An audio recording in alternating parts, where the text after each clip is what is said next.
Hey, Charles, how's it going? Hi, Lee Gertzman, This is CEO and boss of the Great Lee Gertzman Show, and yeah, the glad you're Happy back. Christmas show today Yeah, with this Charles again, yeah, Traynor. sure, that's true. Um, we just did a Christmas album. This one Mm. that I picked, is Yeah. it really quite Christmas? But then again, it kind of is, in a way. So, what are we doing today on the We're Great Lee doing Gertzman Show? an album that I probably should have heard way back in the day, and after I heard it, I definitely feel that I was late to the party. It's Elvis Presley and How Great Thou Art. How great thou art, or art, or however you pronounce that. Um, this is his second gospel album. I thought it was his first.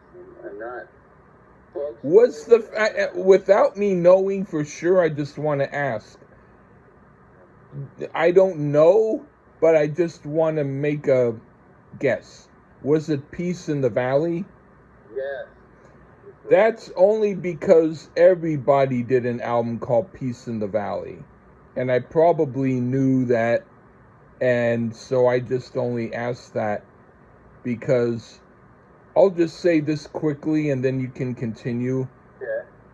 My mom didn't have any of these albums, but I guess she knew of them, or when I mentioned them, she was like, "Oh yes, that's great." That was her, or maybe we had it, and I didn't see it, or whatever. Anyway, go on. Yeah. Well, and I can only assume. Maybe it was took a minute. What brought this album to my attention? I knew some songs on it. My favorite song on the album I heard before I ever heard the album, and it's not the title track. Saw it on the '68 Comeback Special, which is still one of the greatest rock and roll videos I've ever seen in my life, by the way. But it has a great gospel, like mini opera thing in it, and it's great. But I remember from that show, Elvis was explaining about, like rock and roll history. He's like, really rock and roll's just gospel music mixed with some old rhythm and blues. And while I had sent a Christmas album by Elvis, I don't know, something peaked in my mind when I saw that clip. And I thought, maybe this would be more appropriate and better. And so I scratched the Christmas Elvis record, which, if you like Blue Christmas and all those, you can listen to it. Here Comes Santa Claus, all that stuff. Probably fine. But I thought this would be a more interesting review. I did not know that I was lucky or unlucky based off of what Lee says. Now, I hadn't heard it all either. I heard tracks, but with you, I listened to the whole thing just recently. So it's not like I'm a aficionado of this album. And spoiler, we're doing the original track listing. So if you go out there and see newer versions, they have different tracks on there. One of them's You'll Never Walk Alone, which is great, but we are not touching on that one. We're only doing the original track listing on How Great Thou Art. This is Elvis, circa '66, just out of the Army, not too long, making movies. And we'll see what we think. That's all about it. All right. So, I'm going to start. All right. And it's called, the first song is How Great Thou Art. A good album opening. A spiritual song that sounds good and has a little bit of a country edge to it. I like how he sings it. What do you think? I mean, when you know Elvis, and like I have to say, if you're a fan of greatness, you hear it. And I feel back to the Dunkin' Elvis, and there are some, and I really do feel sorry for you that don't. We gave great gospel back in vocals here from the Jordanaires, and Elvis sings this with complete conviction. Also, another group called the Imperials were credited on backing vocals, and it works great backing Elvis here. He felt that closing with a gusto that has to be heard to be believed. Fantastic track here. How great that was. Okay, what do you think of In the Garden? Well, it's an old gospel song written by C. Austin Wiles. There he is. And released in 1912. Well, wow, it's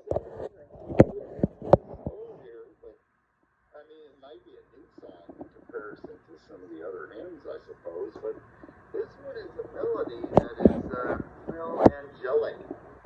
Elvis's conviction on this is great, and it's great to hear. It makes you just want to close your eyes, enjoy the beauty of the music here. Another really solid song here, and I enjoyed it quite a bit in the garden. Okay, I like this. It's a good soulful spiritual that sounds moving and is done well. Okay, now for Somebody Bigger Than You and I. This is fine. Maybe a little bit less melodically my type of sound, but only by a little bit. I could still listen to it and not dislike it too much. What do you think? Well, I am just glad that we're basically on the same page here, because this has been mainly piano and strings, the first two songs, but we get some good old church organ here on this song. And I mean, for a gospel standard, it was a tad bit newer than In the Garden here. It was published as a song in 1960. But I have to say, I hope did not get hit by lightning. But this one was a tad bit too boring. It seemed a bit forced. I'm not sure why, but it just didn't resonate as much as the previous tracks thus far. And, oh, by the way, I'm still here. They get hit by lightning. I'm a little nervous picking on these songs, but this one I kind of agree with Lee. It's a little boring. All right. Well, I don't kind of agree. I agree. I think maybe I disliked it a little more, actually. All right. All right. Oh, I feel good. Yeah, what do you think of Farther Alone? This is a traditional hymn, and Elvis arranged it, so he gets a credit. That's great. We'll get into more of that later, but back with some very pleasant piano here, and on the mellow and peaceful tip again. Not that Somebody Bigger Than You and I was like rocked out, but it wasn't quite as mellow as this or the previous, In the Garden, How Great Thou Art. This is just Elvis singing phenomenally, and maybe this one fit him a bit more than the previous track. I think this is a solid zone for him on this album thus far. Great mellow piano, awesome backing vocals, and Elvis just showing how great he was here with Farther Along. Okay, but this is more my type of gospel song. I like the music to it, and it's done well. It's one of the better songs. And now for Stand By Me. I like Elvis's version more than any other version of the song I've heard. I give him kudos for doing it this well. What do you think? Traditional gospel song written in 1905, and no, it isn't the Benny King song or Oasis. No, there's another arrangement credit for Elvis here. So maybe he couldn't write that much music, but he could certainly arrange a song for sure. More beautiful piano work here. Great call and response vocal interplay between Elvis and his backing army on this. Yep, brilliant song here for sure. Another awesome track here. Stand By Me. Okay, what do you think of Without Him? I have to apologize, Lee, because I might get a little long-winded on this one, but it's just because this song was written by a Christian rock singer named Mylon Lefevre. Whoa, that's intense. I could tell you more about him, but I won't right now. Right, he's got a band after this, and I think maybe we should look into him, maybe. I might be able to do an album by him, and I'll leave it at that right now. There you go. But I hadn't heard of him before. But you had. That's awesome. But he was active in the 1960s. And there isn't much in the way of rock to it. It has a similar feel to mellow gospel tracks thus far. But this is the story, Lee. Lefevre was in the Army, and he hitchhiked to Memphis to do some kind of concert because he believed in himself that much. Elvis actually seen him perform this tune live. It was called the National Quartet Convention in Memphis. And then Elvis had to meet him after the concert. And it made enough of an impression on Elvis to record this song here. And I'm assuming that old Lefevre was okay, and I know he was. Because he stated that it took him 20 minutes to write this song. And the initial royalty he got from this song on this album was enough for him to purchase his first car, a Corvette. It's about as good as anything else here on this album for me as well, yet to prove. Without him, I enjoyed this. Go ahead. Okay, but I like the music. I'll keep from giving my criticisms about the words, except to say they don't show a lot of hope to independent-minded people. But considering this is written from the viewpoint of someone who feels humbled, I understand it. Musically, I like it. I do get more critical later, but anyway, all right. The next song, So High. This message is positive, and the music is almost rockabilly. I dig it. Quite a good tune. What do you think? Another traditional gospel song, arranged again by Elvis. So he has some ability to do something. Arranging is not quite the same as writing, but arranging is pretty cool. And finally, we get some upbeat arrangement going on at this point.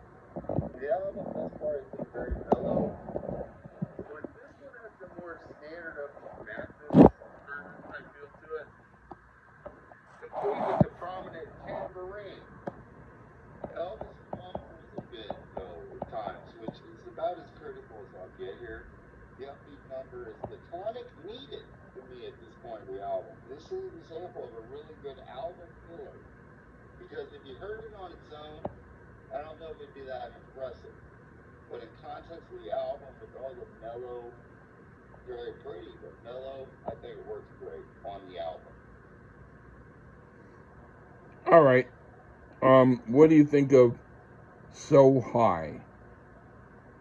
I thought that was So High. Oh, I'm sorry. Okay. Where could I go? Yeah, where could I go but to the Lord? Well, I'd have to say, my favorite song on the album, this is the one I was talking about, on the 6-day comeback special. When Elvis, again, stated that rock and roll is a mix of gospel and old rhythm and blues, like I said, this is what he's talking about right here. And for gospel number, it just has a certain cool factor to it. Complete with some awesome finger snaps underneath it, like his percussion. And Elvis thinks this is soulful as they come. And this is, for me, is excellent as they come. One of my favorite Elvis songs, actually. Go ahead, Luke. Okay, I put musically so far, this is my favorite song on the album. There's a little bit of the hopeless me mentality in the lyrics, and they are a little irritating, but only theoretically. I have no problem listening to a song like this, and it's entertaining. I dig it. Now for By and By. This is a cool song, one of my other favorites.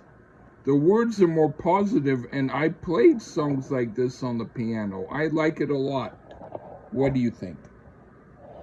Back in the upbeat here, I suppose I would say, could it be more like this?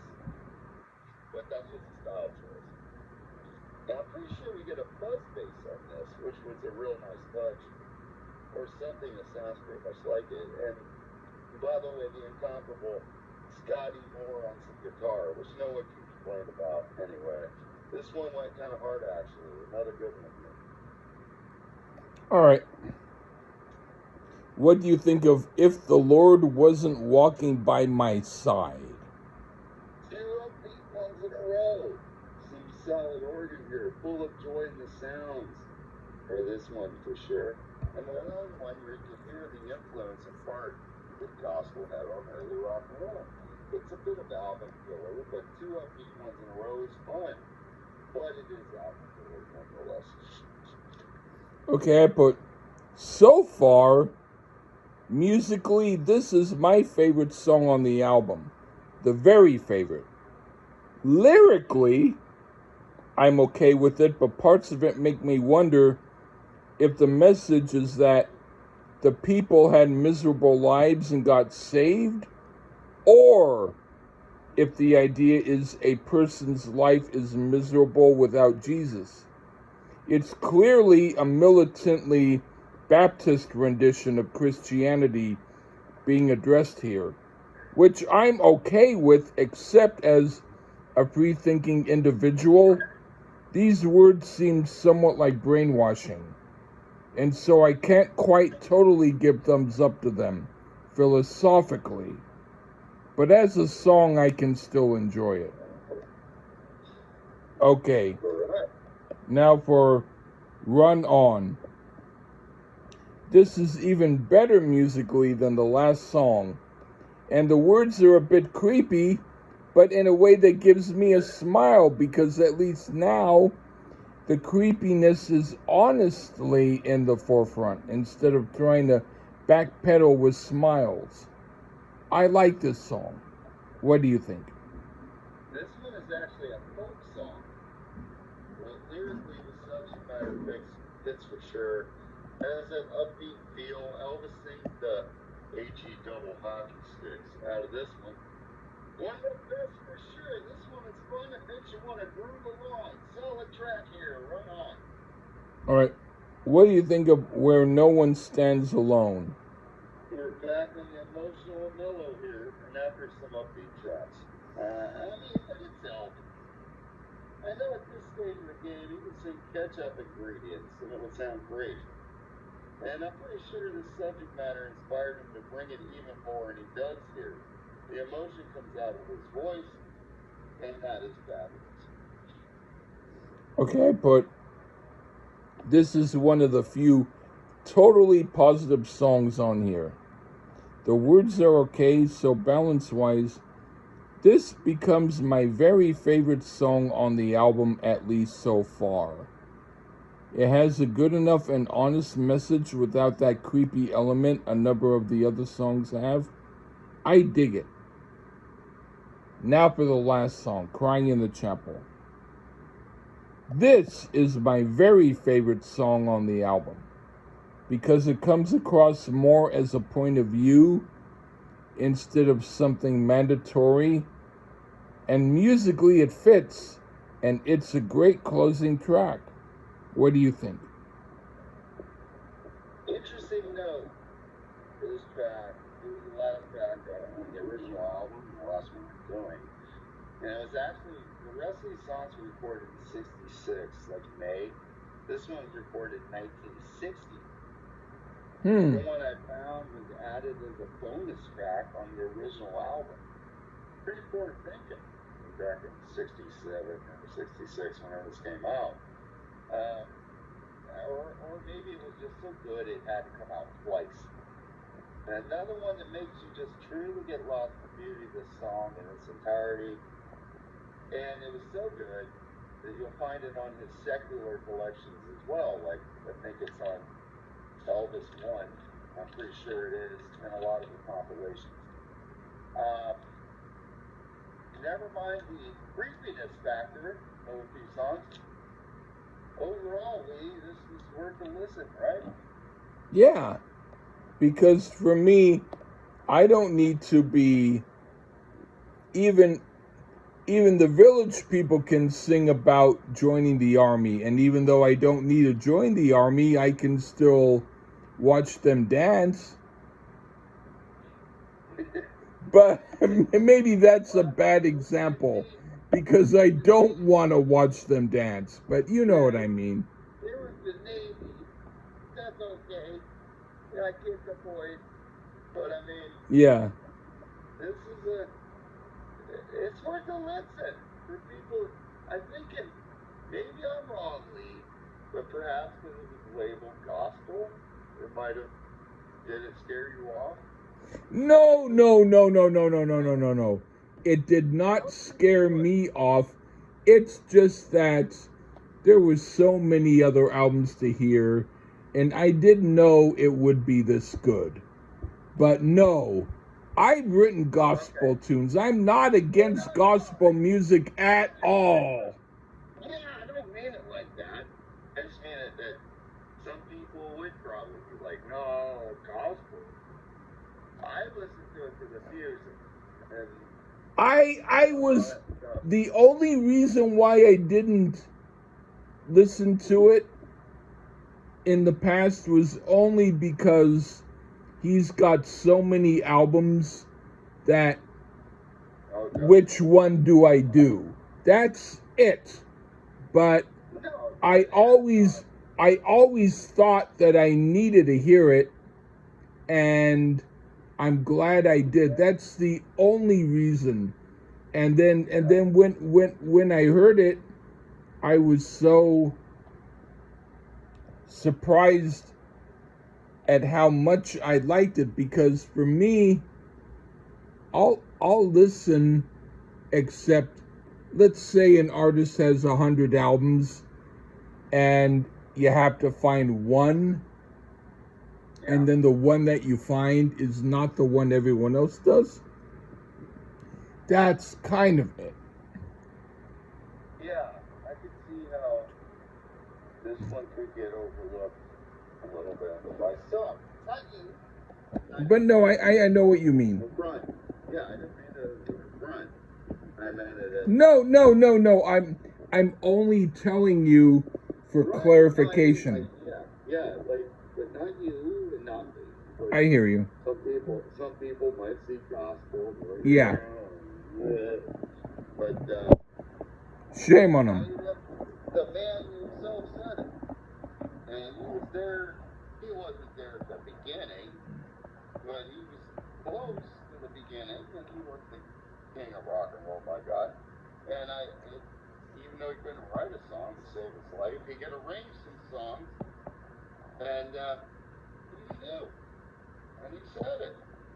And we don't even know that. Some people are listening to Holy Diver and have no idea that its root was in gospel music and R&B and old blues. So I'm just glad, and he was right. I hear it in these songs here, and I'm just glad we gave it a whirl. And I, like you, I didn't hear it all either, so we heard it at the same time. It was an enjoyable listen, and I probably would go back to this. It's so relaxing. I think it's a very relaxing album. It's one of the most non-stressful albums that you picked that I've heard. Yeah, not boring. But this is really, really nice. And so I'm glad that you enjoyed it, Lee. So, thank you. And again, this is something, even though it's not traditional Christmas music, I would rather hear this during the holidays. Well, it's Christmas music, and the fact that it's gospel. Yeah, it won't hurt you, folks. It's not commercial gospel. It's church gospel. Yeah, and it took a while to get cooking. I thought it cooked from the beginning, but I know what you mean. Well, yeah, I like that. I like that energetic stuff. Yeah, I like both. Anyway.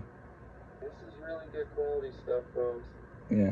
Once again, the king of rock and roll. This is our second one. We won't do one for quite a while. Unless I pick it. Yeah, you can pick it, Elvis. Just not his greatest shit. Don't pick that. That was. It's one that. Well, I'll let you know later. You don't have to message me. You don't have to ask. I'll do it when I do it. But the next gospel album is we're picking is I'll probably pick. It's going to be between Johnny Cash and Jerry Lee Lewis. Which one would you be more interested in, Oh. Both and neither. I'm not. See, Johnny Cash will scare you, maybe changing your point of view. Huh? Johnny Cash can scare you into changing your point of view. Scare? Well, yeah, because of that manliness, gruffness to his voice. No. And Jerry Lee Lewis is like, I don't know. You got a televangelist type of fucking vibe, but I don't know. No. I would say either one. In those days, rock and roll did gospel albums. So again, I guess I'd pick Johnny Cash first. Well, coming way later. Maybe Like next December. But never Easter-ish. That's like 4 or 5 months away. Next December. I'm not a gospel. Wow, my voice just lost it. I'm not a gospel aficionado either. But it was cool that they at least did it back in the day. So, but what? Elvis always was about a little gospel. But I would do Elvis singing, like I said, ketchup bottle ingredients. Yeah. Whatever. He was the fucking man. Elvis's ketchup album. I hate to say it on a gospel album. He was the fucking man. But he was the fucking man. And happy to have been back. And again, he's a great Lee Gersten army out there. Yeah, of nobody is a part of the army anymore. Yeah. They've just slept, and they only wake up for a review that they like. Yeah, it's my fault. If we did this, we get. No, it's nobody's fault. It's their fault because they don't like to listen to more than what they want to hear. And that's why we have to keep hearing about Cheap Trick. But anyway. Yeah. Who covered Elvis, by the way? Yeah. But they're fabulous, man. Whatever. They're fabulous. They're better. They have most of a good album. Most of a good album. Yeah. I mean, that's why me and Lee are bestest buddies when it comes to music. No, we're only bestest buddies because you insist on keeping messaging me. I mean, but you love her. You cool shit. But I mean, but then of course I feel guilty and I apologize and I want to do more reviews. I'm being funny, folks. I hope you don't take that too seriously, Charles. I never do. Oh yeah. All right. On this channel, before you cut me off, you're ready to go. Slow it down a little more crisply. What? This is the deal. Usually, if you follow these scores at home, you 4 or 5 great fans we got. I turn Lee on to a lot more shit. I know that. Okay. Well, take care, everybody. Bye.